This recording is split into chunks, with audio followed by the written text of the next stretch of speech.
You walk into your kitchen tomorrow morning, and there's not a single fly on the window, not one buzzing near the fruit bowl, not one landing on the rim of your coffee cup. And the strangest part is you didn't spray a single chemical to make that happen. You didn't hang a sticky strip from the ceiling. You spent about $2 on ingredients you already have in your pantry. The flies are simply gone. This is a version of something households have quietly used for generations, including in Amish and Mennonite farming communities in Pennsylvania, where fly pressure from nearby dairy barns is a real constant problem. No exterminators, no aerosol cans, no plug-in devices, just a small bowl sitting on the counter, doing quietly what the pest control industry charges hundreds of dollars a year to do less effectively. I want to be upfront about something before we go further. I'm not going to invent names, dates, or studies to make this sound more dramatic than it is. What I can tell you is what's actually documented by entomologists, by extension services, and by simple kitchen experimentation that anyone can repeat this weekend. Some of it is well-established science. Some of it is folk tradition that happens to line up with the science. I'll tell you which is which as we go. Here's the base recipe, and it's genuinely this simple.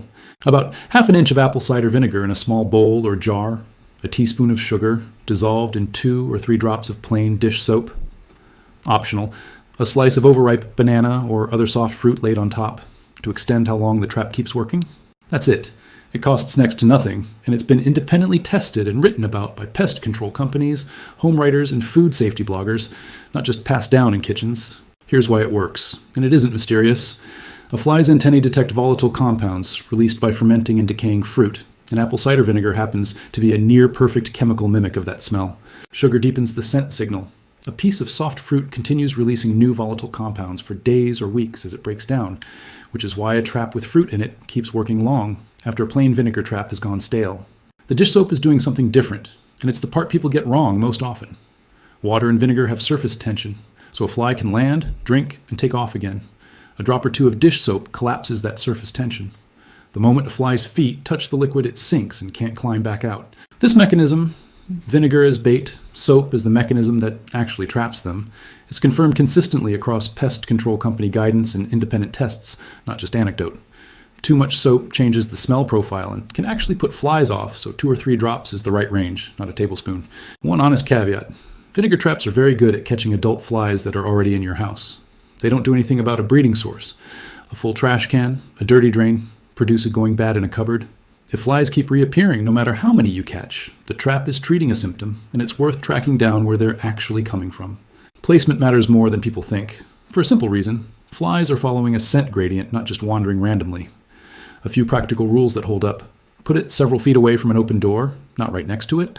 You want flies that have already entered the room to be pulled toward the trap rather than circling near the entrance. Put it near food sources, but not directly on them, an inch or 2 away, so the trap's smell competes with and beats the food smell. Near a trash can or compost bin is one of the most effective spots, since that's where flies already congregate. Refresh it every few days to a week. A stale trap loses its scent strength, and standing liquid can start to smell bad in its own right. You'll see claims online that hanging bundles of certain herbs, basil, mint, cloves, bay leaves, near doors and windows keeps flies from wanting to enter in the first place. There's real, if limited, evidence that flies are put off by the strong scent of some essential oils, including clove and mint, and using dried herbs by an entry point is a low-cost, harmless thing to try alongside a vinegar trap. I want to flag one specific plant by name because I've seen it recommended online for exactly this purpose. Tansy. It has a long history of use as an insect deterrent, but tansy contains thujone, a compound that's toxic in more than small amounts and unsafe around pets and children if they can chew on it. If you want an herbal deterrent, basil, mint, and cloves are the safer, food-grade options. They're things you already have in your spice rack or garden, and there's no real safety concern using them the way you'd use them in cooking. Residential fly and pest control is a real, sizable industry. U.S. professional pest control services generate somewhere in the range of $13 to $29 billion a year, depending on how the market is measured, and residential customers make up a large share of that. A single household's seasonal fly and insect service can run anywhere from tens to a couple $100s a year. Compare that to a bowl of vinegar, a spoon of sugar, and a couple of drops of dish soap, and the vinegar trap is obviously the cheaper option for a mild seasonal fly problem in a kitchen. That said, it's worth being fair to the pest control industry here.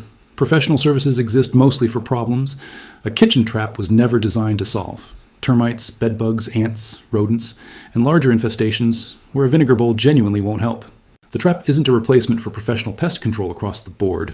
It's a very good, very cheap tool for one specific common problem: adult flies in a kitchen during summer. If you live in an older house with wide windowsills, deep door frames, or drafty gaps around the sill plate, those features do give you more natural surfaces to set traps on and hang deterrent bundles from. A wide sill holds a jar trap more securely than a narrow modern one. That's a real practical advantage, though it's more about convenience than about the trap being biologically more effective in an old house versus a new one. The trap works the same either way. An old house just gives you more shelf space to work with. There's a lower tech version of this same idea used on farms for far longer than the vinegar and soap trap has existed. A shallow pan of water with something sweet added, molasses or sugar, set out near barns or trash areas. Flies need to drink often, and a shallow, visible, sweet-smelling water source pulls them in reliably. Some versions add ground black pepper on the idea that piperine, the compound that makes pepper sharp, is mildly disruptive to insects in concentrated form. That part is much less rigorously tested than the basic vinegar and soap mechanism, so treat it as a plausible add-on rather than a proven one.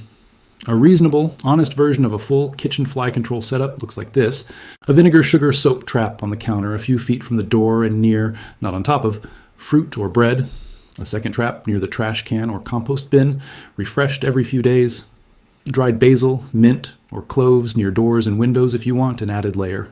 Cheap, food safe, and low effort. Basic hygiene: a trash can with a tight lid, ripe fruit put away or refrigerated, drains cleaned occasionally. None of this requires special knowledge passed down in secret, and none of it requires believing that an entire industry is conspiring to hide a $2 fix.